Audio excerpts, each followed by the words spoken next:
सभी बैठ सकते हैं। Hallelujah hallelujah hallelujah.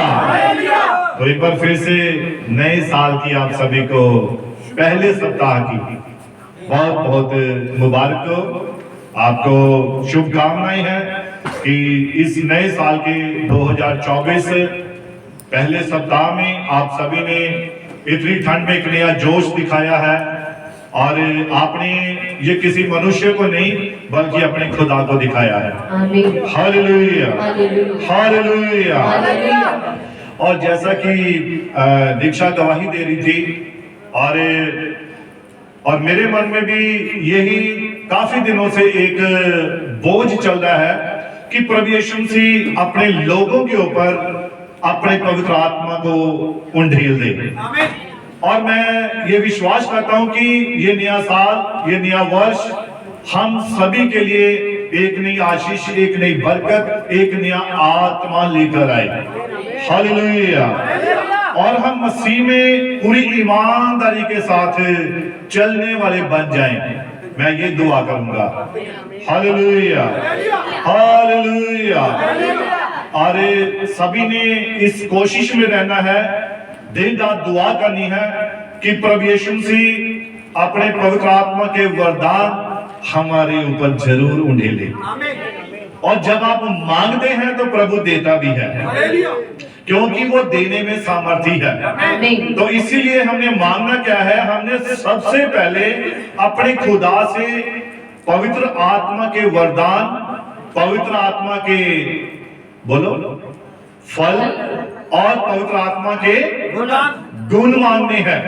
और ये हमारे जीवन में इस नए साल में जब हम 2025 में प्रवेश करेंगे, तब मैं तो कहता हूं शायद रैप्चर ही हो जाना चाहिए कि हमें इन गुणों से भरपूर होकर, इन वरदानों से भरपूर होकर और पवित्र आत्मा के फलों से भरपूर होकर हम सीधा रैप्चर में जाएं, ताकि जब हम यीशु मसीह के सामने खड़े हो तो निर्दोष पाए जाएं। Hallelujah hallelujah. तो इसीलिए यहाँ पर हमने पवित्र वचन में, पवित्र बाइबल में हमने पढ़ा है यहोशू के बारे में। और यहोशू यहाँ पर एक खास बात कह रहा है कि जब कभी आप यहोवा के संदूक को उठाते हैं, या कभी आप चर्च में आते हैं, या कभी आप रैप्चर में जाने के लिए तैयार होते हैं, तो उससे पहले अपने आप को हमें पवित्र करना होता है। आमीन हालेलुया। और इसकी 5 आयत हम दोबारा पढ़ेंगे, इसको पढ़िए थोड़ा। फिर यहोशू ने प्रजा के लोगों से कहा, और फिर यहोशू ने प्रजा के लोगों से कहा, तुम अपने आप को पवित्र करो। तुम अपने आप को क्या करो? पवित्र करो। क्योंकि कल के दिन यहोवा तुम्हारे मध्य में आश्चर्य कर्म करेगा। आमीन। क्योंकि कल के दिन यहोवा तुम्हारे बीच में क्या करेगा? आश्चर्य कर्म करेगा। आश्चर्य कर्म करेगा। और ये आश्चर्य कर्म, ये चिन्ह, ये चमत्कार कब प्रकट होते हैं? जब हम अपने आप को पवित्र करते हैं। आमीन। बिना पवित्रताई के हम खुदा को नहीं देख सकते हैं। आमीन। बिना पवित्रताई के हम उसे खुश नहीं कर सकते हैं। आमीन। अगर हम चाहते हैं कि हमें पवित्र आत्मा के वरदान मिले, पवित्र आत्मा के गुण मिले, पवित्र आत्मा के फल हमारे अंदर प्रकट हो, तो हमें पहले अपने आप को क्या करना है? क्योंकि यहोवा कहता है मैं पवित्र हूँ। इसलिए तुम भी अपने सारे ही चाल चलन में पवित्र बनो। Hallelujah hallelujah. तभी आप भविष्यवाणी कर सकते हैं। हमारे अंदर एक लालसा होनी चाहिए कि प्रभु मैं भी तेरे नाम से भविष्यवाणी करना चाहता हूँ, या भविष्यवाणी करना चाहती हूँ। हालेलुया। प्रभु तेरे नाम से हम मुर्दों को जिंदा करना चाहते हैं, तो अपने आप को पवित्र कीजिए और ये खुदा आपके बीच में आश्चर्य कर्म करेगा। Hallelujah hallelujah. और जैसा कि प्रेरितों की पुस्तक 2 अध्याय उसकी 17 में भी लिखा है कि यहोवा परमेश्वर कहता कि आखिरी दिनों में ऐसा होगा कि मैं अपना आत्मा हर एक मनुष्य के ऊपर उंडेल दूंगा और वो क्या करेंगे? भविष्यवाणी करेंगे। भविष्यवाणियां करेंगे। तुम्हारे दास, तुम्हारी दासियां, तुम्हारे पुत्र, तुम्हारे बुजुर्ग, ये सब क्या करेंगे? भविष्यवाणियां करेंगे। भविष्यवाणियां करेंगे, स्वप्न देखेंगे। आमीन। हालेलुया। हालेलुया। भाई आए थे, भाई संजू सुबह, भाई मैंने सुबह एक सपना देखा। तो सपने हम कैसे देखते हैं? ये खुदा ही है जो हमारी अगुवाई करता है जब हम उसके वचन में बने रहते हैं। हैं। हालेलुया। आप में से भी कईयों को दर्शन मिलते होंगे, परंतु हो सकता है आपको उन दर्शनों के बारे में पता ही ना हो आमीन। कि ये दर्शन है किसकी ओर से है, प्रभु की ओर से है या शैतान की ओर से है।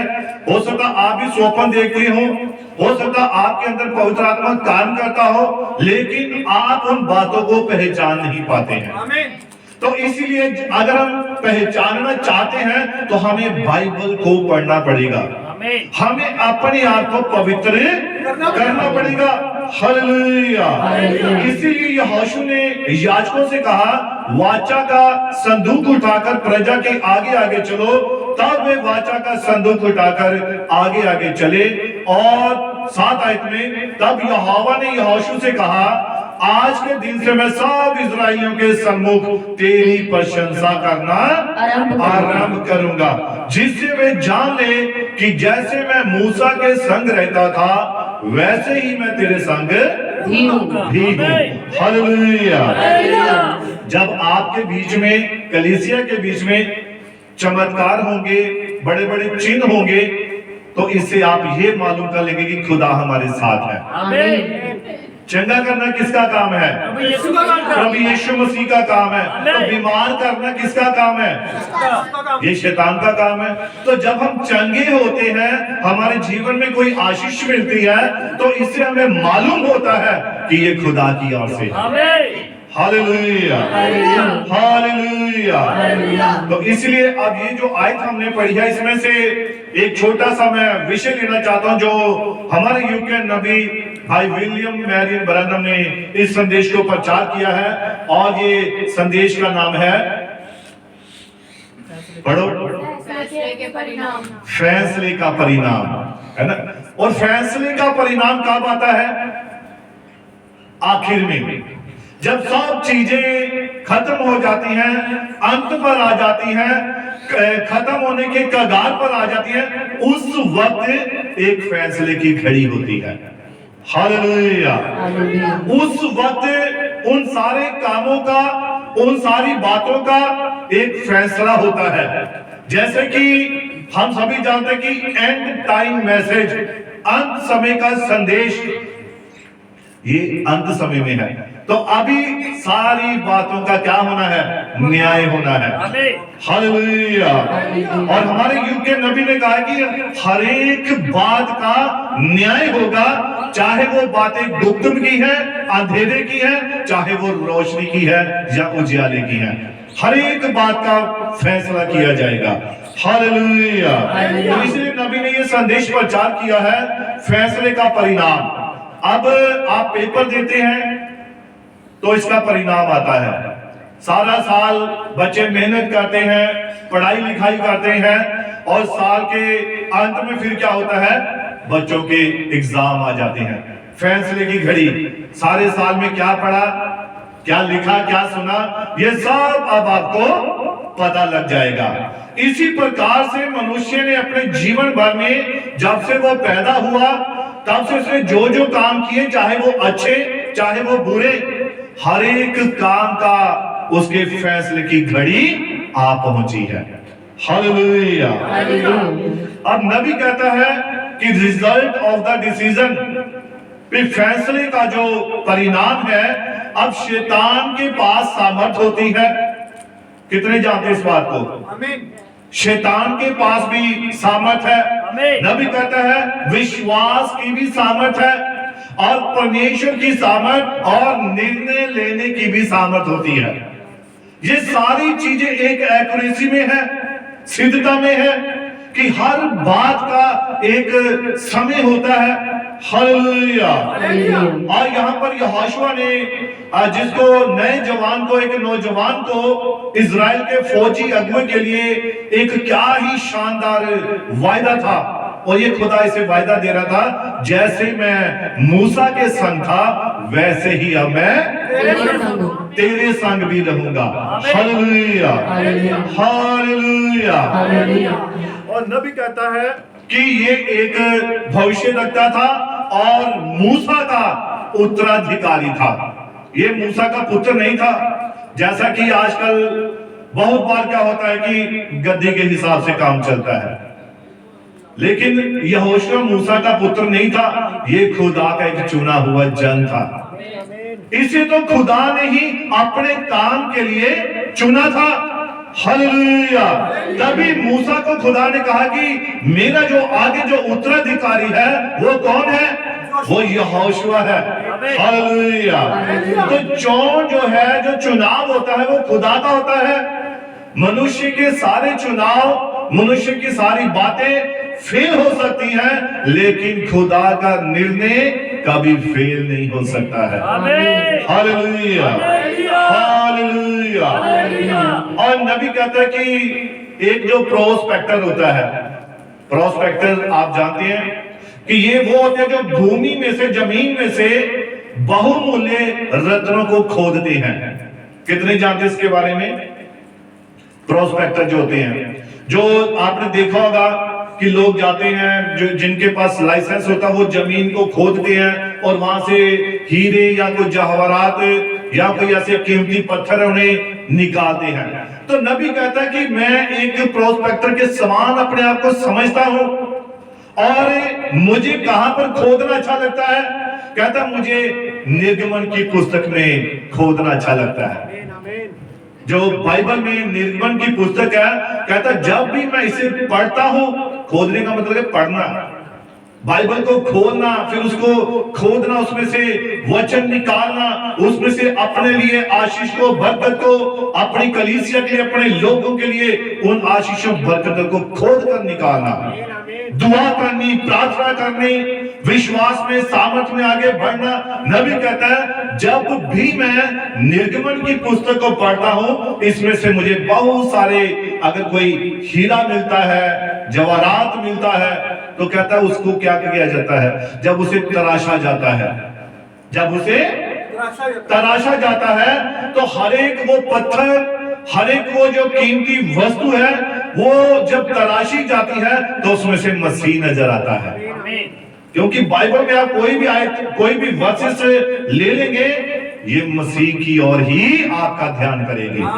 Hallelujah, hallelujah. तो नबी कहता है मुझे इस भूमि में से, अर्थात निर्गमन की पुस्तक में खुदाई करना अच्छा लगता है। और यहाँ मुझे ढेरों, बहुत सारे रत्न मिलते हैं, हीरे मिलते हैं, और उन रत्नों को साफ करने पर, उन पर निगाह डालने पर, उसमें से मुझे मसीह नजर आता है। हालेलुया। तो जब हम बाइबल पढ़ते हैं तो हमें मसीह नजर आना चाहिए, हमें खुदा नजर आना चाहिए। हालेलुया। और नबी कहता है जबकि इन रत्नों को तराशा जाता है, तो ये प्रभु यीशु मसीह में ही ढल जाते हैं और उसी की ओर इशारा करते हैं। हालेलुया। क्यों उसकी ओर इशारा करते हैं? बाइबल कहती है क्योंकि उसी के अंदर सारी परिपूर्णता, सारी आशीषें, संपूर्ण छुटकारा, संपूर्ण चंगाई वास करती है। हालेलुया। और यीशु ने ही कहा है कि पिता से, मेरे नाम से तुम जो कुछ भी मांगोगे मैं वही तुम्हारे लिए करूंगा। लेकिन वो कर देगा। नबी कहता है वो प्रेजेंट में, उसमें बात नहीं आता है भविष्य में, वो बोलता है कर दूंगा। वो करने में सामर्थी है। आप मांग कर तो देखिए, वो हर बात आपके लिए करने में सामर्थी है। Hallelujah, hallelujah. अब देखिए, जैसे कि मैंने बताया शैतान की भी सामर्थ है, तो नबी कहता है कि ये ऐसा ही है जो शैतान ये भी ऐसा है जो मृत्यु की सामर्थ्य पाया हुआ है। शैतान का काम क्या है? ये मौत की ओर लेकर जाता है। हालेलुया। और प्रेरित शास्त्र संदेश कितनों ने पढ़ा है? प्रेरित शास्त्र संदेश, इसमें नबी ने बताया कि जो मौत है, मौत लोग डर जाते हैं मौत का नाम सुनकर। अरे उसकी मौत हो गई तो दिल ऐसे धड़क हो जाता है, मौत हो गई। लेकिन नबी कहता है ये सबसे प्यारी चीज है। पता क्यों प्यारी चीज है ये? नबी ने कहा है कि खुदा ने इसे एक घोड़े की तरह और एक बग्घी की तरह, जैसे आपने देखा पुराने समय टांगे है ना, वो चलते थे तो आगे घोड़ा था, पीछे बग्घी होती थी। तो घोड़ा जो है वो किसका काम करता था? मौत का। और बग्घी कौन है? ये हम लोग हैं। और ये घोड़ा उसे लेकर कहां जा रहा है? मौत तक लेकर जा रहा है। लेकिन जब एक विश्वासी की मौत होती है तो वो किसके पास जाता है? वो खुदा के पास जाता है, वो आराम में जाता है। हालेलुया। तो इसीलिए ये मौत क्या करती है? ये तो मसीह से हमारा मिलन करवाती है। तो इसलिए इसे डरना नहीं चाहिए। बहुत सारे लोग डरते हैं और इसकी मौत हो जाएगी, मैं तो मर जाऊंगा। अरे सब खुश होना चाहिए।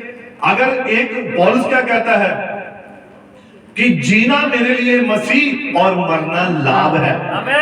अब उसको कैसे पता लगा कि मरना लाभ है? भाई उसे पता कि अगर जब तक मैं इस जगत में, इस संसार में जीवित हूं तो मैं मसीह को अपने अंदर लिए हुए चलूं, और अगर मैं मर जाऊं तो इसमें मेरा फायदा ही फायदा है कि अब मैं मसीह के साथ मिल जाऊंगा। तब मौत अच्छी है या बुरी है? ये अच्छी है। हालेलुया। लेकिन धन्यवाद कहते हैं कि मौत का अब हमारे ऊपर वश नहीं है। पता क्यों नहीं है? बाइबल कहती है हमारे प्राणों का उद्धार हो चुका है।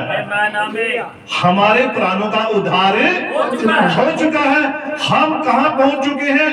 हम मौत से भी पार होकर अनंत जीवन में प्रवेश कर चुके हैं। हालेलुया। मैं एक गवाही बताना चाहता हूं। ये गवाही मेरी पत्नी है, उनके पिता की गवाही है।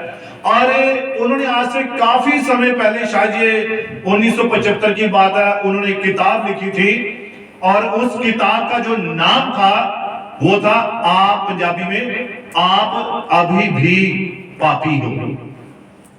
आप अजय भी पापी हो। प्रेजेंट है, शब्द में देखिए आप अभी भी पापी हैं। और कब तक पापी हैं? जब तक प्रभु यीशु मसीह के नाम में हमारे पाप क्षमा नहीं हुए, तब तक पापी ही हैं। इस बात को थोड़ा गहराई से सोचिए कि आप अभी भी पापी हैं। लेकिन पापी कौन है? जिनका अभी तक प्रभु यीशु मसीह के नाम में बैप्टिज्म नहीं हुआ। क्योंकि बाइबल ऐसा ही कहती है कि पापों की क्षमा के लिए प्रभु यीशु मसीह के नाम में बपतिस्मा लो, तब तुम्हारे पाप जो है वो क्षमा किए जाएंगे। नहीं तो पाप बने हुए हैं, फिर चाहे वो कोई भी क्यों ना हो, कितना भी बड़ा प्रचारक क्यों ना हो, कितना भी बड़ा पास्टर क्यों ना हो, वो अभी भी उसके पाप बने हुए हैं। ये तो खुदा का अनुग्रह है जो काम कर रहा है। ये तो उसकी बुलाहट है जो काम कर रही है। Hallelujah, hallelujah. और वो किताब बहुत ही अच्छी किताब है और उसमें उन्होंने काफी कुछ बताया है कि प्रभु यीशु मसीह के नाम में पापों की क्षमा के बपतिस्मे के बारे में। हालेलुया। तो इसीलिए शैतान, इसके पास क्या, इसके पास भी सामर्थ है कि ये एक व्यक्ति को मौत तक लेकर जाता है। हालेलुया। परंतु परमेश्वर ही आपके जीवन को थामे रखता है। इसका काम है कि मौत तक लेकर जाना, पर खुदा हमारे जीवन को थामे रखता है। बगैर परमेश्वर की अनुमति लिए शैतान कुछ भी नहीं कर सकता है।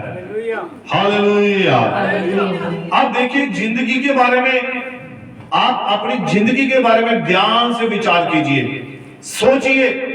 अब देखिए पहले जीवन बढ़िया था, पर अब आने वाले में बढ़िया क्या होगा, ये एक सवाल है। अब तक जो आपने जीवन गुजार लिया, तो अब जब तक आप जीवन में आगे बढ़ रहे थे तो आपका जीवन बढ़िया चल रहा था, लेकिन एक समय ऐसा आ जाता है कि आपका जीवन रुक जाता है। आप चाहे फिर जो मर्जी कुछ करिए, कोई फर्क नहीं पड़ता है। कारण नबी से किसी ने सवाल किया और उससे बात चल रही थी एक डॉक्टर के साथ। उसने कहा कि जब भी मैं खाता हूं तो मैं अपनी जिंदगी को तरोताजा बनाता चला जाता हूं। जब भी मैं कुछ खाता हूं, अब एक नौजवान छोटे बच्चे लीजिए या नौजवान लड़के लीजिए, अब ये जब हेल्दी चीजें खाते हैं, अच्छा भोजन करते हैं, तो ये इनके शरीर आगे बढ़ते हैं।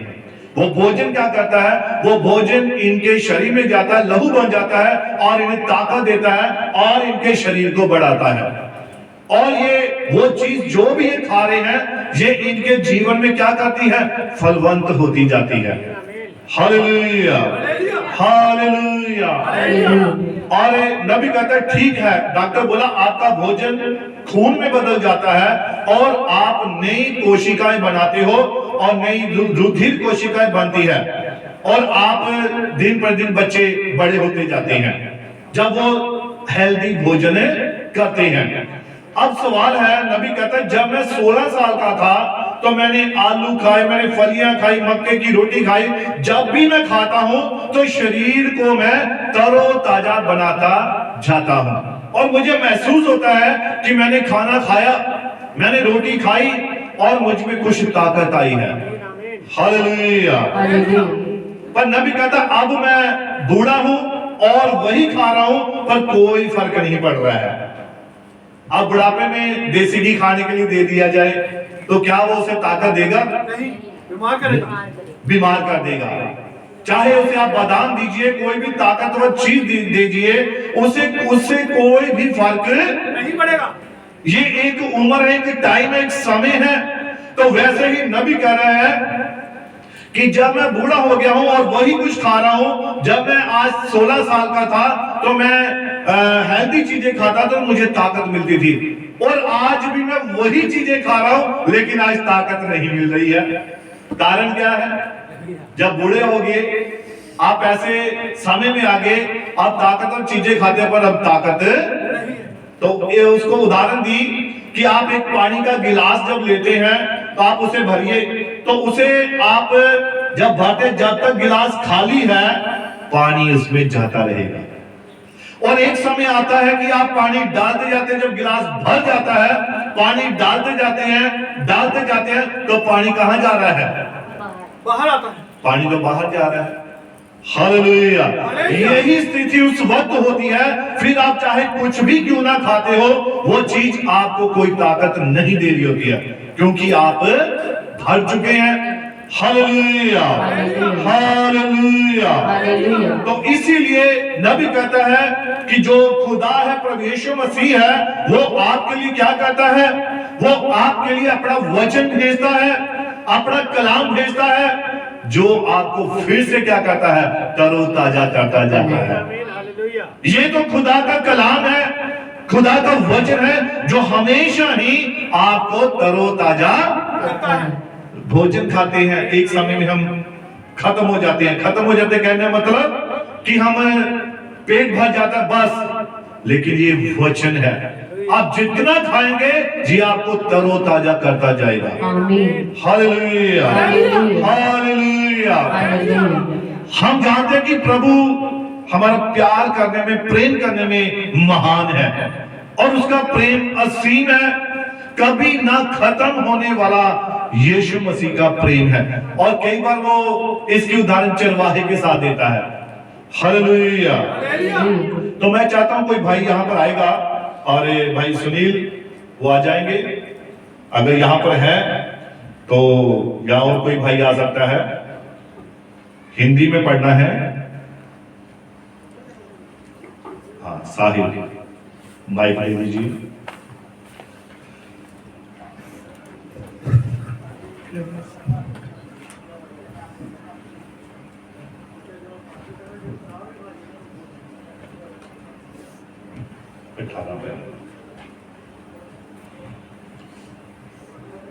अब मसीह जो है वो अपना प्रेम अपने लोगों के ऊपर कैसे प्रकट करता है? हाँ जी, पढ़िए। बुजुर्ग चरवाहे वाली मेरी एक कहानी है। और नबी कहता है एक बुजुर्ग चरवाहे वाली मेरे पास एक कहानी है जो मुझे याद है। और लोग ऐसा कहा करते थे हाँ जी, कि एक बार एक पुरुष फलिस्तीन से होकर चले जा रहा था, हाँ पढ़िए। और वह ऐसा था, वहां पर उसके पास उसकी एक भेड़ थी। हाँ जी, वहां उसके पास थी, उसके भेड़ की टांग टूटी हुई थी। और वो व्यक्ति कह रहा है कि फलिस्तीन में जब मैं गया तो वहां पर एक चरवाहा था और उसकी भेड़ की टांग टूटी हुई थी। हाँ जी पढ़िए। और वह बोला, हाँ, श्रीमान यह तो बहुत ही बुरी बात है।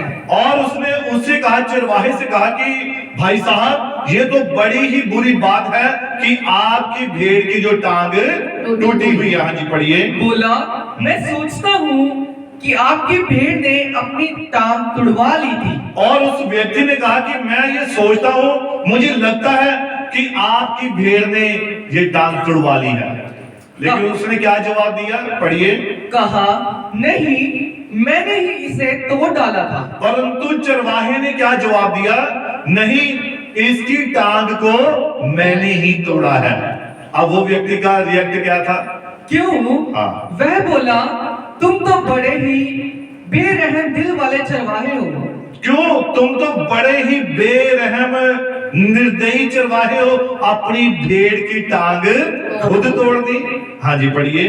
क्या तुम्हारा मतलब है कि तुमने ही अपनी भेड़ की टांग तोड़ डाली थी? कि तुम्हारा मतलब है कि तुमने खुद अपनी भेड़ की टांग तोड़ दी? ये कैसे हो सकता है? आप कितने प्यार से उसे पालते हो, उसे भोजन कराते हो, उसे ये करते हो, उसे वो करते हो, और खुद ही आपने उसकी टांग को तोड़ दिया। ये कैसे आपने किया? बड़े ही बेरहम चरवाहे हो। हाँ जी पढ़िए। उसने कहा, जी हाँ, मैंने ऐसे इस मकसद से किया था। अब चरवाहा जवाब दे रहा है, जी हाँ, ये मैंने ऐसा इस मकसद से किया है। मैं ऐसा नहीं पा रहा था मैं ऐसा नहीं पा रहा था कि उसे दिखा सकूं, हाँ, कि मैं भेड़ को दिखा सकूं कि मैं उसका कितना ध्यान रखता हूँ, कि मैं उसका कितना ध्यान रखता हूँ। हाँ जी पढ़िए। और इसलिए मैंने उसकी टांग ही तोड़ दी। और इसीलिए मैंने उसकी टांग तोड़ दी। अब चरवाहा जवाब दे रहा से, कैसा वो जो व्यक्ति, ये कैसा चरवाहा है, निर्दयी है, बेरहम है। लोग तो भेड़ों को पालते हैं, उन्हें संभाल कर रखते हैं, और ये कैसा बेरहम है कि अपनी भेड़ की टांग खुद ही तोड़ दी। बड़ा गुस्से वाला व्यक्ति लगता है, ये बड़ा निर्दयी लगता है। और उसने क्या जवाब दिया कि मैंने ही इसकी टांग को तोड़ा है, क्योंकि मैं इसे ये नहीं बता पा रहा था कि मैं इसके ऊपर कितना प्रेम करता हूँ, कितना प्यार करता हूँ। हाँ जी पढ़िए। जिससे मैं उसे दिखा सकूं, जिससे मैं उसे दिखा सकूं कि मैं उससे कितना ज्यादा प्रेम करता कि हूं, मैं उससे कितना ज्यादा प्रेम करता हूँ, और अब मैं उसे कुछ खास भोजन देता हूँ। और अब मैं उसे कुछ खास भोजन। पतरस को डांटा यीशु मसीह ने, आमीन। हे शैतान मुझसे दूर हो। हालेलुया। वो 3 बार इनकार भी किया, लेकिन प्रभु यीशु से 3 बार उसका इकरार भी करवाया। ऐसा क्यों? क्योंकि यीशु मसीह अपने चेलों से प्रेम करता था, हालेलुया। प्यार करता था, और वो ताड़ना भी करता। लिखा है वचन में, वो पुत्र नहीं है जिसकी पिता की ओर से ताड़ना नहीं होती। हालेलुया। तो इसीलिए ये चरवाहा क्या करता है, अपनी भेड़ को क्या करता है, उसकी टांग को तोड़ता है, और वो कहता है ताकि मैं इसके ऊपर अपनी अतिरिक्त दया दिखा सकूं। वैसे पता नहीं लग रहा था, इसे पता नहीं था कि मेरा प्रेम क्या है। आज यही स्थिति एक विश्वासी की है, हमें मसीह के प्रेम का अभी तक मूल्य नहीं पता है। इसलिए खुदा क्या करता है, कई बार हमें ऐसी परिस्थितियों में आने देता है लॉर्ड आमीन कि आमीन। हम उसकी महिमा कर सके, हम उसके और नजदीक आ सके, हम उससे और प्यार कर सके, और उसे भी ये पता लगे कि मेरा खुदा मेरे से कितना प्रेम करता है। Hallelujah, hallelujah. हाँ पढ़िए। और उसे थोड़ा सा थपथपाता हूँ, और फिर मैं उसे थोड़ा सा थपथपाता हूँ, प्यार करता हूँ, प्रेम करता हूँ। हाँ जी पढ़िए। और उसने कहा, हाँ जी। इससे वह मुझसे प्रेम करती है और इससे फिर वो मुझसे प्रेम करती है। हाँ जी। और जब उसकी टांग भली चंगी हो जाएगी, और जब उसकी टांग ठीक हो जाएगी, भली चंगी हो जाएगी, तो वह मेरे पीछे पीछे चलेगी। फिर वो मेरे पीछे पीछे। चलेगी। ये मसीह का प्रेम है, एक चरवाहे का प्रेम है। Hallelujah, hallelujah. तो नबी कहता है कि जब इजरायली सफर में थे, आज की तस्वीर कलीसिया की आज की तस्वीर है, उन्होंने मिस्र को छोड़ा और सफर में थे, परंतु अब हम मिस्र में नहीं हैं। ठीक है, एक समय था जब इब्रानी लोग, इजरायली लोग कहां थे? मिस्र के अंदर थे। और उन्होंने क्या किया था? उन्होंने मिस्र को छोड़ा और सफर में आगे थे। लेकिन हम यीशु मसीह का धन्यवाद करते हैं, आज हम सफर में नहीं है, आज हम वैसी परिस्थिति में नहीं है। हालेलुया। और लिखा है, नबी कहता है, परंतु अब हम मिस्र में नहीं है, हम लाल सागर पार कर चुके हैं। हम उन सारी मलिनताओं को छोड़ चुके हैं और अपने गलत कामों को लाल सागर में डूबता हुआ देख सकते हैं। हालेलुया। अब हम 2024 में खड़े होकर हम 2023 की सारी गलतियों को, सारे गुनाहों को, सारी भूल चूकों को खड़े हुए देख सकते हैं। हमने छोड़ दिया है, हमने अपनी सारी बातों को छोड़ दिया है और मसीह में हमने नई प्रतिज्ञाएं प्राप्त की हैं, नए वायदे प्राप्त किए हैं। अब मसीह के साथ हमारा एक नया संबंध है। हर साल खुदा हमें एक मौका देता है, पर ये हमें एक रीत नहीं बनानी है। कोई बात नहीं, साल का इंतजार करो, साल आएगा, खड़े हो जाएंगे, पापों का पश्चाताप करेंगे, इकरार करेंगे और फिर नए साल में प्रवेश करेंगे। अब ये वो घड़ियां नहीं है।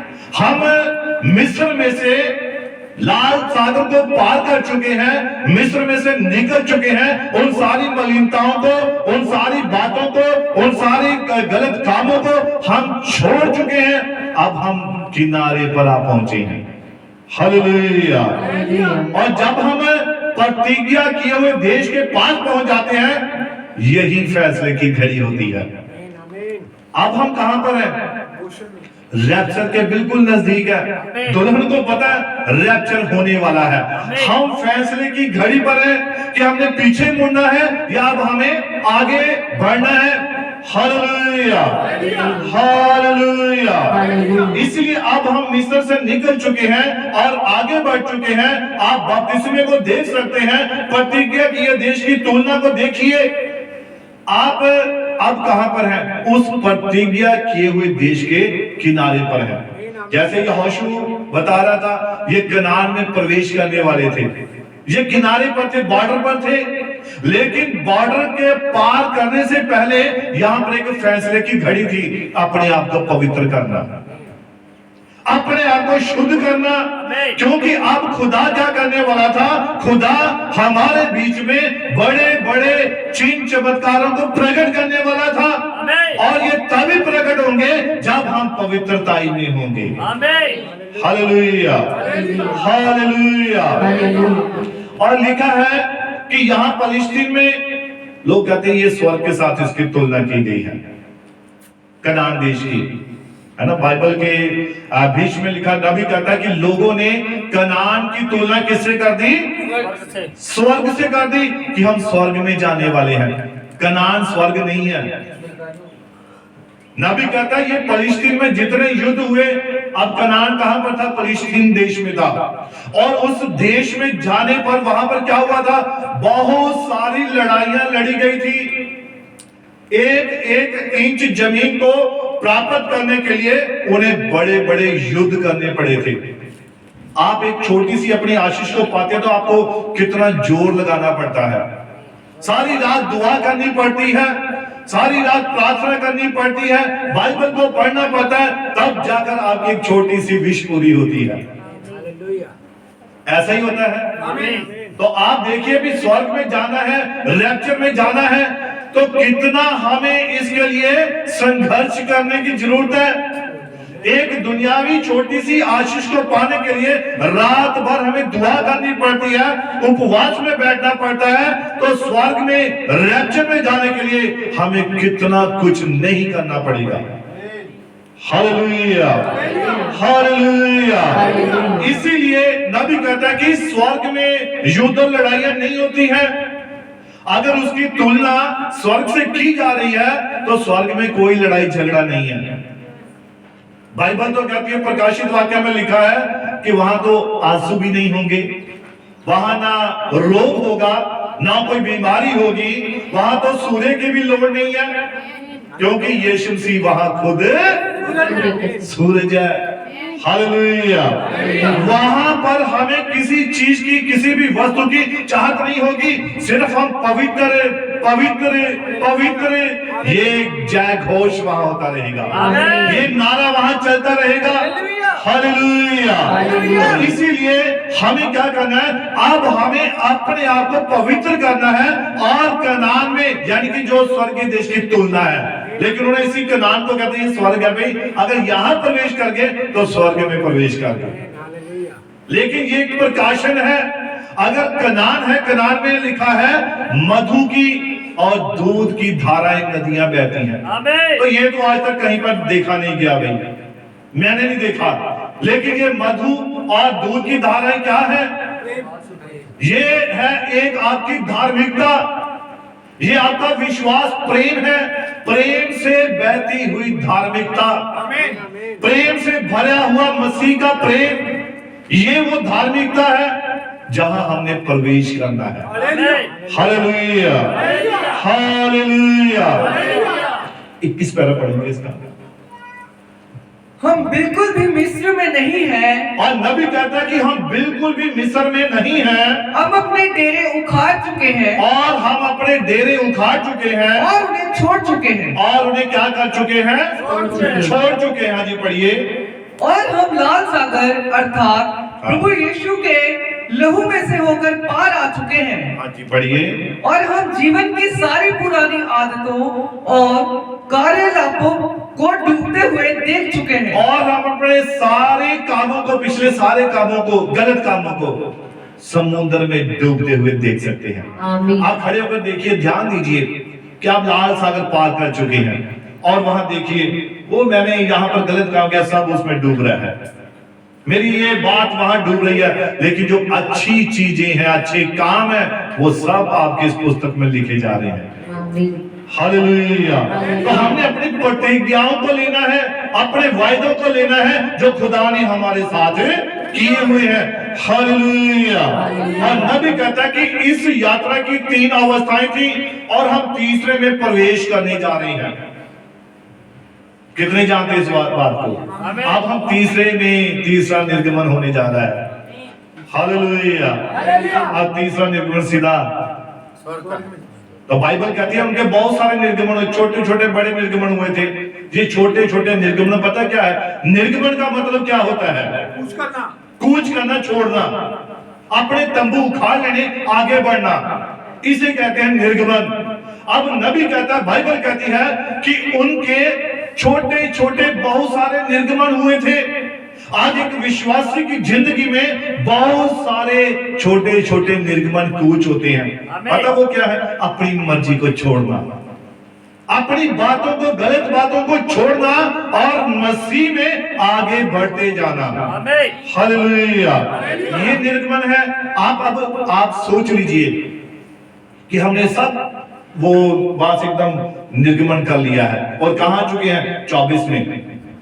पिछला 23 निकल गया, अब 24 में प्रवेश, और वहां खड़े होकर पीछे ध्यान दीजिए, लाल सागर में डूबते हुए देखिए उन कामों को, उन बातों को, पुरानी जिंदगी को। अब एक नई जिंदगी की शुरुआत है। Hallelujah, hallelujah. और नबी कहता है यहां पर एक खास बात है कि जब ये मिस्र में से निकले थे तो इनको खुदा ने कहां पर लेकर जाना था? बताएंगे सभी? नहीं, मिस्र से निकालकर खुदा ने वायदा कहां किया था? कनान देश का। और कनान में पहुंचने के लिए और मिस्र के बीच का फासला, नबी कहता, बाइबल कहती है बहुत छोटा सफर था। बहुत छोटा सफर था, लेकिन खुदा ने इन्हें छोटा चक्कर नहीं लगवाया, बड़ा चक्कर लगवा कर वहां लेकर गया। ऐसा क्यों? क्योंकि कहीं ये वापस मिस्र में ना आ जाए, वापस इनका ध्यान उन कामों में ना चला जाए, इसलिए खुदा ने क्या किया, इसलिए वो समय देता है। अब सफर में थे, सफर कहां पर था? जंगल का सफर था वो। और जंगल में क्या होता है? बड़े बड़े भयानक जंगली जानवर, परीक्षाएं, भूखे रहना, प्यासे रहना। खुदा इस बातों से होकर उन्हें लेकर जा रहा था। आज ये हमारा सफर अगर रैप्चर में है, तो खुदा हमारे जीवन में ऐसी बातें क्यों होने देता है? ताकि हम और भी मजबूत हो जाएं, ताकि हम और भी पक्के हो जाएं।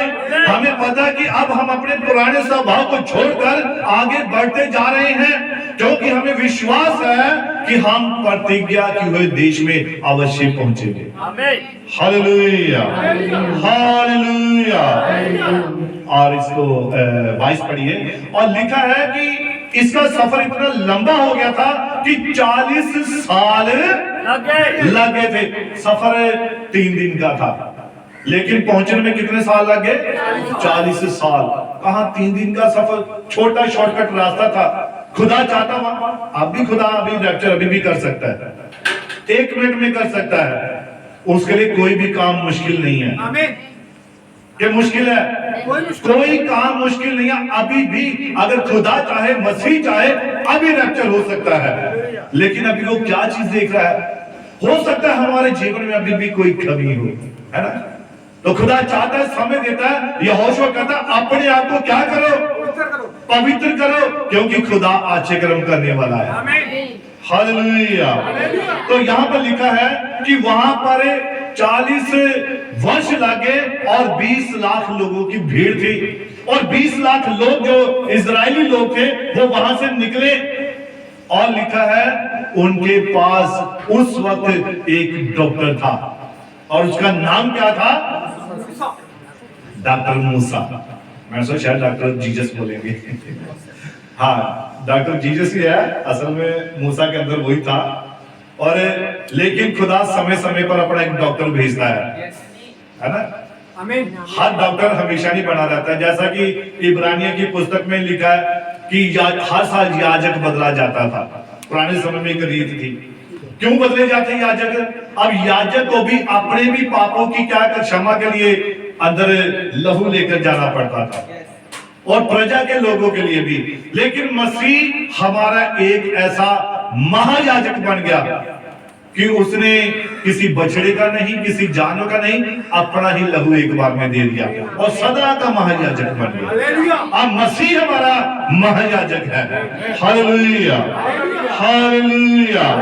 तो लिखा यहाँ पर 20 लाख लोगों की भीड़ जब जा रही थी, तो इसमें कई लोग बीमार होते थे, कई रोगी हो जाते थे, और उनके पास एक डॉक्टर मूसा था। और नबी कहता है आज हमें उस डॉक्टर के नुस्खे को देखने की जरूरत है कि 20 लाख लोगों का वो इलाज कैसे करता था, जबकि मूसा को कोई वो प्रार्थना नहीं करता था, कुछ ऐसा नहीं करता, सीधा खुदा से बात होती थी उसकी। और वो कैसे उनका इलाज करता था? जी, इसको पढ़ेंगे पैरा 22 में। हमें ये मालूम होता है हाँ। कि उन्हें चंगाई की आवश्यकता पड़ती है। हाँ जी। खैर, अब देखिए, उनके साथ एक डॉक्टर था, हाँ। जो कि मूसा था। हाँ जी। और कहो, आप जानते हैं कि मूसा हकीकत में असली डॉक्टर था। आज जरा सोचिए कि वहां पर उसके चारों ओर उसके साथ 20 लाख लोग थे, और मूसा के चारों ओर 20 लाख लोग थे। और जो सफर छोटा था, 40 साल का हो गया, लोग कमजोर भी होते थे, बीमार भी होते थे, बच्चे पैदा भी होते थे, बहुत कुछ होता था 20 लाख लोगों की भीड़ में। और वहां पर मूसा के पास जो कोई बीमार होता था, कोई रोगी होता था, तो वो क्या करता था? उसके पास एक बक्सा होता था। हाँ जी, पढ़िए। हर 24 घंटे में कितने बच्चे जन्म लेते होंगे? हाँ जी। कितने लोगों को चोट लगती होगी? हाँ जी। और कितने लोग बीमार होते होंगे? हाँ, पढ़िए। और कितने लोगों को सर्दी जुकाम तथा ऐसा ही कुछ और होता होगा। अब 20 लाख लोग, आज सर्दी कितनी है ना? हाँ, तो अच्छा हुआ आज मैं कहता हूँ खुदा ने खुद झिड़क दिया। झिड़की पड़ी, आमीन किस किसने खाई? सभी ने खाई। मजा आया? आमीन। खुदा किसी को भी पकड़ सकता है, किसी को भी इस्तेमाल कर सकता है। तो इसलिए इन बातों का हमें गुस्सा नहीं करना चाहिए। हमें क्या करना चाहिए? हमें तो धन्यवाद करना चाहिए कि हमें झिड़कने वाला कोई है। आमीन है ना? हालेलुया। अगर बच्चों को माता पिता ना झिड़के ना समझाए तो बच्चे क्या हो जाएंगे? बिगड़ जाएंगे। बिगड़ जाएंगे। और जब बच्चे बिगड़ जाएंगे तो फिर क्या होगा? फिर हम खुद ही दुआएं करेंगे, प्रार्थना करेंगे, कोई असर नहीं होगा, कोई फर्क नहीं पड़ेगा। Hallelujah hallelujah hallelujah. हालेलुया। अब अगर मेरी आवाज कम आ रही हो तो आपकी आवाज ऊंची होनी चाहिए। आमीन हालेलुया हालेलुया। मैं कई बार ये बात कह चुका हूं कि जिन बागों के माली नहीं होते हैं तो वो बाग क्या होते हैं? उजड़ जाते हैं। उजड़ जाते हैं। और जिस घर में कभी समझाया ना जाए, झिड़की ना दी जाए, वो घर बिगड़ जाता है। आमीन हालेलुया। हालेलुया। इसलिए झिड़कियां भी क्या होती हैं? जरूरी है। इससे हमारा सुधार होता है। आमीन। अब पेड़ जो होता है ना, पेड़ का जो उसकी टहनियां जब बहुत सारी निकल आती हैं, बहुत उसके पेड़ के जो कांटे हो जाते हैं, तो एक समय आता है अगर माली उसे ना कटाई करे तो क्या होगा? वो बढ़ जाएगा, गिर वो जाएगा। बिगड़ जाएगा, है ना? गिर जाएगा। भारी हो जाएगा, टूट सकता है। तो इसलिए माली क्या करता है? उसको समय समय पर उसकी शंगाई करता रहता है। हालेलुया। और ये जरूरी है। खुश है सभी इस बात से? आमीन। इसका मतलब आप ऐसी बातों से खुश रहते हैं, हालेलुया है ना? जान की झिड़की चलती रहे। Hallelujah hallelujah hallelujah. हालेलुया। तो इसीलिए यहोवा परमेश्वर क्या कहता है कि डॉक्टर मूसा था उनके पास, और मूसा के इलाज को, उसके नुस्खे को देखने की जरूरत है। हाँ जी, पढ़िए इसको और आगे। आप जानते हैं कि मैं सचमुच में यह विश्वास करता हूँ हाँ, पढ़िए। कि इनमें से बहुतेरे, यदि आज रात यहाँ पर कुछ डॉक्टर हैं तो हमें डॉक्टर मूसा की दवाइयों वाली पेटी को झांक कर देखना चाहिए। और नबी कहता है कि अगर कोई उसकी सभा में उस वक्त उसने कहा कि अगर कोई डॉक्टर बैठा है तो उस डॉक्टर को भी मूसा वाली उस पेटी में देखने की जरूरत है कि वो 20 लाख लोगों की भीड़ का इलाज किससे करता था?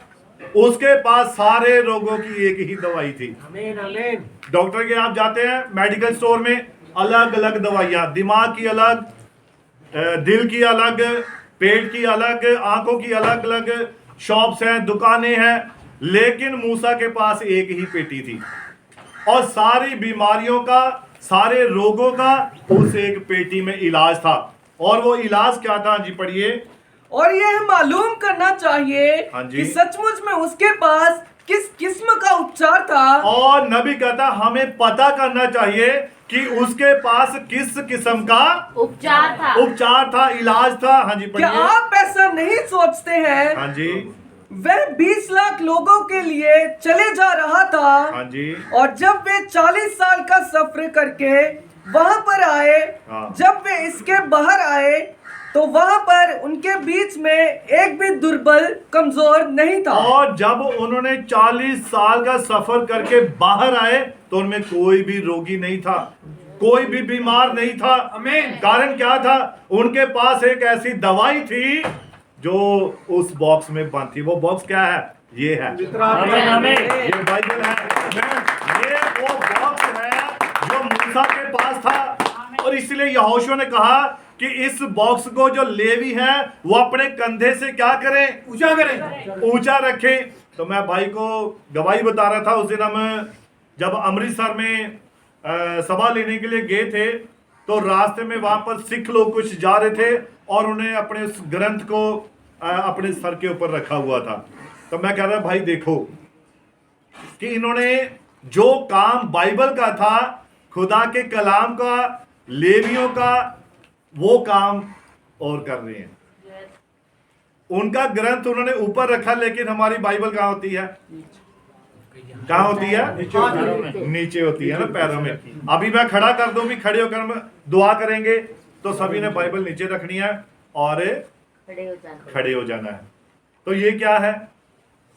ये अपमान है ना? अपमान है ये बाइबल का।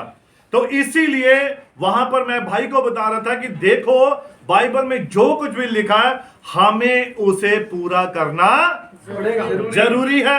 हालेलुया। अब हमें ऐसे ही जीवन नहीं गुजारना है कि कोई बात नहीं, चर्च चले गए, बाइबल पढ़ लिया, गए नहीं गए, कोई बात नहीं, कोई फर्क नहीं पड़ता।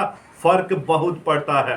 एक विश्वासी को जिसने प्रभु यीशु मसीह के नाम में बपतिस्मा लिया हुआ है, खास करके उसे सबसे ज्यादा फर्क पड़ता है। दूसरों की मैं कह नहीं सकता, लेकिन जिन्होंने प्रभु यीशु मसीह को अपने जीवन का उद्धारकर्ता स्वीकार किया है, मुक्तिदाता स्वीकार किया है, उन्हें बहुत ज्यादा फर्क पड़ता है। नहीं तो ट्राई करके देख लेना, एक दिन चर्च से छुट्टी करना, बिना किसी कारण के, बिना किसी मतलब के घर में बैठ जाना, बड़ी ठंड है आज या आज बहुत गर्मी है, बैठ के देख लेना, खुदा बता देगा। आपको पता लग जाएगा कि एक दिन चर्च से संगति को छोड़ना, जिन्होंने प्रभु यीशु मसीह को ग्रहण किया हुआ है, उनके लिए कितना मुश्किल भरा काम बन जाता है। आमीन आमीन हालेलुया हालेलुया हालेलुया। हालेलुया। ये बातें मैं डराने के लिए नहीं कह रहा हूं, ये बिल्कुल सच्ची बातें हैं और बाइबल में ही ये पाई जाती हैं। Hallelujah hallelujah. जब बात सही लगती है ना, आमीन शब्द हम बोलकर उस बात को जोड़ सकते हैं, आमीन उसकी हम महिमा कर सकते हैं। Hallelujah hallelujah. हालेलुया। और निर्गमन 15 उसकी 26 आयत पढ़िए। निर्गमन की पुस्तक 15 अध्याय उसकी 26 आयत को। और नबी कहता है क्या हमें उन दवाइयों को नहीं देखना चाहिए और जो मूसा उस पेटी में से उन लोगों को ये दवाइयां देता था। हाँ जी पढ़िए। यदि तू अपने परमेश्वर यहोवा का वचन तन मन से सुने। अब ध्यान से सुनिए इस बात को। नबी कहता है, बाइबल कहती है, यदि तू अपने यहोवा परमेश्वर का वचन कैसे सुने? तन मन से सुने। तन मन से सुने। और जो उसकी दृष्टि में ठीक है। और जो यहोवा की दृष्टि में ठीक है वही करे। वही करे। और उसकी आज्ञाओं पर कान लगाए। और उसकी आज्ञाओं पर कान लगाए। और उसकी सब विधियों को माने। और उसकी सब विधियों को माने। तो जितने रोग मैंने मिस्रियों पर भेजे हैं। तो जितने रोग मैंने मिस्रियों पर भेजे हैं, उनमें से एक भी तुझ पर ना भेजूंगा। उनमें से एक भी रोग तुम पर ना तुम भेजूंगा। पर ना भेजूंगा। यानी कि खुदा प्रवानगी देता है ना? बीमार होना ये खुदा शैतान को प्रवानगी देता है, जैसे बीमार कर दे भाई, जैसे फलानी प्रॉब्लम कर दे। और जब तक शैतान खुदा से प्रवानगी नहीं लेता है तब तक वो कुछ नहीं कर सकता है। आमीन। और ये ऐसा क्यों होता है, कब होता है, किन हालातों में होता है, किन परिस्थितियों में होता है? और प्रेरित शास्त्र संदेश में लिखा है, नबी कहता है कि हमारे ऊपर एक जब बीमारी आती है, कोई रोग आता है, कोई तकलीफ आती है, ये किस कारण से आती है? कि हमने खुदा के वचन को कहीं ना कहीं छोड़ा होता है। आमीन। हम उससे कहीं ना कहीं पीछे मुड़ जाते हैं। इसलिए खुदा क्या करता है, वो शैतान को क्या देता है? अनुमति देता है कि जाकर इसको थोड़ा सा क्या कर, इंजेक्शन लगा, इसे थोड़ी सी चूंटी काट, इसे पता लगे हालेलुया कि तूने मेरे वचन को क्या कर दिया है? रद्द कर दिया है, छोड़ दिया है। हालेलुया। हाँ तो इसका पढ़ेंगे, इसको और 23 उसकी 25, निर्गमन 23 उसकी 25। तू अपने परमेश्वर यहोवा की उपासना करना। अब ये मूसा के इलाज थे जो उसके पास थे, उसके पास कोई इंजेक्शन नहीं था। ध्यान से सुनिए मेरी बात को। मूसा के पास कोई इंजेक्शन नहीं था, मूसा के पास कोई मेडिकल स्टोर नहीं था, मूसा के पास कोई दवाई नहीं थी, कोई गोली नहीं थी। मूसा के पास सिर्फ और सिर्फ खुदा का कलाम था, खुदा की आज्ञाएं थी। और वो उन्हीं को उसने कहा कि जब तुम तन मन से उसके वचन को सुनोगे ग्रहण करोगे, उसके अनुसार करोगे जो उसकी दृष्टि में सही है, तो वो कोई भी बीमारी तुम्हारे ऊपर नहीं आने देगा जो उसने मिस्र के ऊपर भेजी थी। अब दूसरा इलाज क्या था जी, पढ़िए। तू अपने परमेश्वर यहोवा की उपासना करना, और तू सिर्फ अपने यहोवा परमेश्वर की उपासना करना, तब मैं तेरे अन्न जल पर आशीष देगा। तब वह तेरे अन्न और जल पर आशीष देगा। अब कई कहते हैं मैंने खाना खाया पर मेरा पेट दुखने लगा, मैंने रोटी खाई मुझे मेरे ये प्रॉब्लम हो गई, मैंने पानी पिया मुझे ये प्रॉब्लम हो गई। ये ऐसा क्यों है? क्योंकि हमने कहीं ना कहीं खुदा के वचन को छोड़ा है, तुझ जाना है, छोड़ा है। इसीलिए यहोवा परमेश्वर कहता है कि मैं तेरे अन्न पर और जल पर क्या दूंगा? बरकत दूंगा, आशीष दूंगा, बरकत दूंगा। हाँ जी, पढ़िए। और तेरे बीच में से रोग दूर करेगा, और तेरे बीच में से रोगों को क्या कर दूंगा? दूर कर देगा। दूर कर दूंगा। हाँ जी, तेरे देश में ना तो किसी का गर्भ गिरेगा हाँ जी। और ना कोई बाँझ होगी। और ये सब खुदा की आशीषें हैं, खुदा की बरकतें हैं कि खुदा कभी भी आपके जीवन में अफल काम नहीं करेगा। आमीन। कोई भी ऐसा काम नहीं होने देगा जो आपके जीवन को प्रभावित करे। पर इसके लिए हमें क्या करना है? हमें खुदा के वचन पर कान लगाना है और पूरे तन मन के साथ उसके वचन को सुनना है। ऐसा नहीं होना कि हम बैठे चर्च में हो, प्रचार हो रहा हो और हमारा ध्यान कहीं और हो। ये भी वचन को तुच्छ जानना होता है, आमीन। क्योंकि हम वचन को ग्रहण नहीं कर रहे होते हैं, वचन को अपनी पीठ पीछे फेंक रहे होते हैं। हालेलुया। इसीलिए बाइबल कहती है, खुदा का कलाम कहता है और नबी के संदेश में लिखा है, उनका इलाज क्या था? उनका इलाज पीतल का सांप था।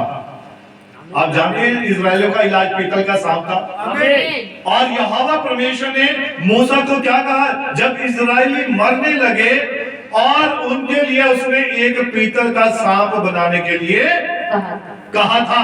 और बाइबल कहती है, नबी का संदेश है, और ये पीतल का सांप किसे दर्शाता था? ये प्रभु यीशु मसीह को दर्शाता था। और लिखा पीतल का सांप ऊपर था, पर मूसा ने वहां कोई दुआ नहीं की सांप के आगे कि ये सांप जिसको भी किसी को अग्नि सांप ने काटा हुआ है ये चंगा हो जाए, बच जाए। उसने कोई दुआ नहीं की, कोई प्रार्थना नहीं की, कोई रोजे नहीं रखे, कोई उपवास नहीं रखा। सिर्फ क्या था? आज्ञाकारी। खुदा का वचन था, खुदा की आज्ञाकारी थी कि उस सांप को देखना है और क्या करना है? क्या हो जाना है? चंगे हो जाना है। वचन को देखना है और चंगे हो जाना है। वचन को सुनना है और चंगे हो जाना है। वो पीतल का सांप ऊपर था और मूसा ने टांग दिया था।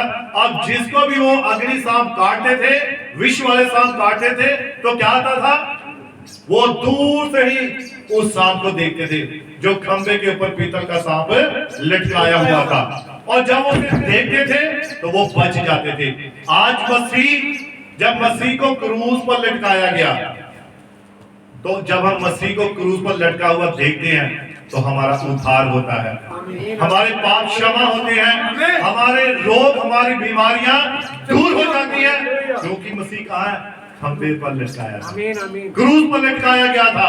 Hallelujah, hallelujah. देखा, बड़ा आसान काम था इजरायली लोगों के लिए, बस देखो और जीवन पाओ। आज खुदा के लोगों के लिए भी यही काम है। मसीह के वचन को पढ़ो और जिंदा रहो, वचन को सुनो और जिंदा रहो, वचन को ग्रहण करो और जिंदा रहो। अगर हम नहीं ग्रहण करते, नहीं सुनते, तो हम मर जाएंगे। मसीह के वचन के बगैर हम मर जाएंगे। मर जाएंगे। Hallelujah, hallelujah. हालेलुया। और नबी कहता है पर लोग विश्वास नहीं कर पाते हैं। आप इसको पढ़िए, पैरा 24-23। हाँ, 23-24। अतः जब वे एक ऐसे मुकाम पर पहुंच जाते हैं जहां मूसा उन सब के लिए प्रार्थना नहीं कर सकता था, और वो ऐसे समय में या ऐसी जगह पर पहुंच जाते थे कि मूसा उनके लिए दुआ नहीं कर सकता था। हाँ जी। अतः तब परमेश्वर ने ही मूसा को बताया था कि वह जाए और पीतल का एक सांप एक खंबे पर ऊंचे पर लटकाए। हाँ पढ़िए। कल रात को हम इस बात को लेने से चूक गए थे हाँ जी। और हमने बस यही कहा था कि उनके पास एक पीतल का सांप था। हाँ पढ़िए। आइए हम उसके प्रतीक पर अध्ययन करें। हाँ जी। सबसे पहली बात तो ये है कि वह पीतल का सांप स्वयं यीशु को दर्शाता था। और वो पीतल का सांप किसे दर्शाता था? यीशु मसीह को दर्शाता था। हाँ जी पढ़िए। क्योंकि वह पीतल का सांप दिखाता था कि अदन की वाटिका से ही पाप का न्याय कर दिया गया और था। वो पीतल का सांप क्या दर्शाता था? कि पाप का न्याय अदन की वाटिका में हो चुका है। हाँ जी पढ़िए। और यीशु को हमारे लिए पाप बनाया गया था, हाँ। जबकि वह कोई पाप नहीं जानता था। और यीशु मसीह को किसके लिए पापी बनाया गया? हमारे लिए। क्रूस पर किस लिए चढ़ाया गया? हमारे लिए। पाप किसने किए? हमने किए। गुनाह हमने किए, गलतियां हमने की, लेकिन हमारी खातिर प्रभु यीशु मसीह क्रूस पर चढ़ाया गया और उसके कीमती लहू के द्वारा ही आज हम बचे हुए हैं। आज अगर न्याय, खुदा न्याय के समय पर आ जाए तो जिसके ऊपर भी ये लहू लगा होगा खुदा उसे छोड़ देगा, माफ कर देगा, क्योंकि यीशु का लहू सारे पापों से हमें क्या करता है? शुद्ध करता है। और आज हम शुद्ध हो चुके हैं क्योंकि हमने प्रभु यीशु मसीह के नाम में बपतिस्मा लिया है और हम विश्वास करते हैं कि प्रभु यीशु मसीह अपने लोगों का उद्धार करने के लिए इस जगत में है, इस संसार में है और आज भी वो अपने लोगों की अगुवाई कर रहा है। किसके द्वारा? पवित्र आत्मा के द्वारा। आज पवित्र आत्मा, आप विश्वास कीजिए, अनुभव कीजिए, महसूस कीजिए कि जब आप दुआ करते हैं तो पवित्र आत्मा की आवाज को ध्यान से सुनिए। उस वक्त कहिए कि प्रभु यीशु मैं तुझसे बात करना चाहता हूं, तो ये शर्त पक्की है भाई, खुदा आपसे बात करेगा, वो आपको बताएगा। आप कहिए कि प्रभु मैं अपने आप को तेरी सेवा के लिए समर्पण करना चाहता हूं। मैं एक दिन भाई को बात कर रहा था, एक पास्टर बहुत बड़ा, और उसने 10 करोड़ लोगों को बचाया। कलीसिया उसकी 10 करोड़ लोगों की, और 10 करोड़, ये साउथ अफ्रीका में ये पास्टर है, तो अमेरिका का था, और उसने अपनी जब सेवकाई को शुरू किया तो बहुत उसके पास लोग थे, लेकिन उसने जब खुदा से अपने आप को उसने समर्पण किया और उसने कहा कि मैंने बहुत उपवास नहीं रखे, ना मैंने दुआएं की, बस मैंने अपना समर्पण किया कि प्रभु तू मुझे तेरे कामों के लिए इस्तेमाल कर, तेरे वरदानों के लिए इस्तेमाल कर। तो लिखा, बता रहे थे उसकी गवाही में कि वो पास्टर साउथ अफ्रीका में चला गया और एक एक दो दो लोगों को उसने वचन सुनाना शुरू किया, और जब उसने पहली सभा की तो 500 लोग पहली सभा में आए, और जब दूसरी सभा की तो 10,000, उससे अगली सभा की 20,000, और बढ़ते बढ़ते 10 करोड़ लोगों की सभा हो गई। और ये सिलसिला रुका नहीं, आज भी वो पास्टर काम कर रहा है। सिर्फ उसने अपना उद्देश्य यही बताया, समर्पण। अपने आप को आंखें बंद करके खुदा के आगे समर्पण करो कि प्रभु मैं तेरे कामों के लिए मुझे इस्तेमाल कर। जब वो इस्तेमाल करेगा, फिर जहां भी आप जाएंगे, जिससे भी बात करेंगे, खुदा आपकी बातों में सामर्थ्य देगा, वो आपकी बातों को सुनेगा और विश्वास करेगा, और यीशु मसीह को अपना उद्धारकर्ता स्वीकार भी करेगा। आप सामर्थ्य से भरपूर होकर जाइए, पवित्र आत्मा को पाइए और जाकर गवाही दीजिए, जरूर लोग आपकी बात सुनेंगे। यीशु मसीह ने कहा है, साफ कहा है उसने, अगर लोगों ने मेरी बातों को सुना तो तुम्हारी बातों को भी सुनेंगे। आमीन। अगर उन्होंने मेरे वचन को ग्रहण किया तो तुम्हारे वचन को भी ग्रहण करेंगे। लेकिन ये कैसे होगा? जब हम ऊपर से सामर्थ्य पा लेते हैं, जब हमारी खुदा से बातचीत हो जाती है, उस वक्त खुदा क्या करता है? हमारे जीवन में काम करता है। और क्या लिखा है? बोलने वाले तुम नहीं होते, कौन होता है? पिता का आत्मा होता है आमीन और वही फिर बातों को बोलता है। आमीन और लोग क्या करते हैं, फिर वो लोग यीशु मसीह को अपना उद्धारकर्ता स्वीकार करते हैं। तो इसलिए ये जरूरी है कि हम बाकी संदेश अगले इतवार को हम इसको पूरा करेंगे। खुदा ने चाहा तो प्रभु बड़ी बरकत दे, बड़ी आशीष दे। और ये जरूरी है कि अब हमें इस नए वर्ष में, इस नए वर्ष के पहले सप्ताह में अब से हम खुदा के साथ एक कमिटमेंट करें, एक वायदा करें कि प्रभु अब मैं तेरे वचन के साथ चलना चाहता हूँ। मैं ना दाएं देखूं ना बाएं देखूं, मैं सीधा तेरे वचन को देखूं। और जितने भी हमारे इस चर्च के witness of Jesus and time message, इस चर्च के जितने भी एल्डर हैं, डीकन हैं, खास करके जो साज बजाने वाले हैं, गीत गाने वाले हैं, भजन गाने वाले हैं, ये सभी कोशिश कीजिए समय पर आए। और आपने एक नई शुरुआत करनी है, अपने आप को एक नए सांचे में ढालना है, ताकि अब हम शैतान को बार बार हमें उसे मुकाबला ना करना पड़ेगा, है ना। वो तो करेगा ही, लेकिन हमारे पास ऐसी सामर्थ्य हो कि उसकी सारी चालों को फेल करें और समय से आकर हम खुदा की उपस्थिति में बैठकर समय से अपनी आराधना को शुरू करें और समय से समाप्त भी करें। अब पुराना स्वभाव बीत गया, पुरानी बातें बीत गई, एक नई शुरुआत। कितने तैयार है नई शुरुआत के लिए? आमीन और अगले हफ्ते कितने बजे उठना है? 7 बजे। भी चाहे धुंध कमरे तक अंदर क्यों ना आई हो, कितने बजे उठना है? 7 बजे। 7 बजे उठना है। मैं पहले भी बता चुका हूं, शनिवार को ही तैयारी कर लीजिए। आप जब चर्च में आते हैं 10 मिनट 15 मिनट घुटनों के बलों पर दुआ कीजिए। आपको ऐसा लगेगा कि आप स्वर्ग में बैठे हुए हैं। आपको ऐसा महसूस होना चाहिए कि पवित्र आत्मा आपके पास बैठा है, मेरे साथ यीशु आया है। यीशु को साथ लेकर आए, यीशु को ही साथ लेकर जाए, है ना। कुछ भी और किसी को लेकर नहीं जाना है, कोई ऐसा आत्मा, कोई ऐसी बात, कोई भी ऐसी सोच, ऐसा विचार नहीं लेके जाना है, सिर्फ यीशु को लेकर जाना है। जब यीशु साथ जाएगा, हर बात में अगुवाई करेगा।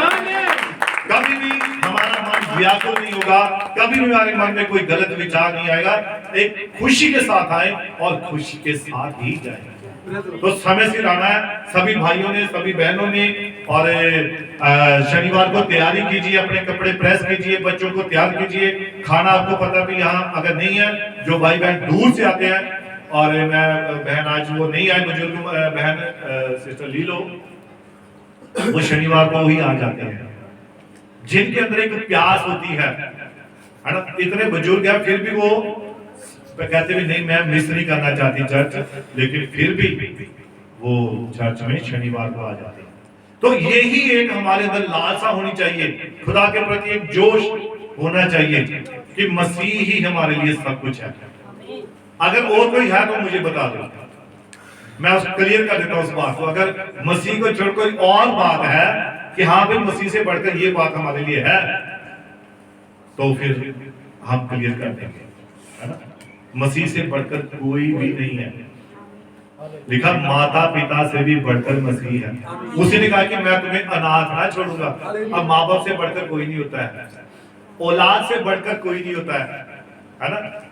तो मसीह ही एक ऐसा है जो दुख में जब आप अकेले थे तब वही सब पास होता है, वही हौसला दे रहा होता है उस वक्त। लिखा है माता पिता भी छोड़ जाएंगे, भाई बहन छोड़ जाएंगे, रिश्तेदार छोड़ जाएंगे, सब छोड़ जाएंगे, उस वक्त सिर्फ एक ही पास होता है, वो होता है यीशु मसीह। तो अगर उसी ने काम आना तो फिर उसके लिए हम इतने ढीले क्यों रहते हैं? उसके लिए फिर हमें जागते रहना चाहिए, उसके काम के लिए हमें हमेशा तैयार रहना चाहिए। Hallelujah, hallelujah. तो इसीलिए प्रभु यीशु मसीह आप सभी को बड़ी बरकत दे, बड़ी आशीष दे। God bless you. बाकी सब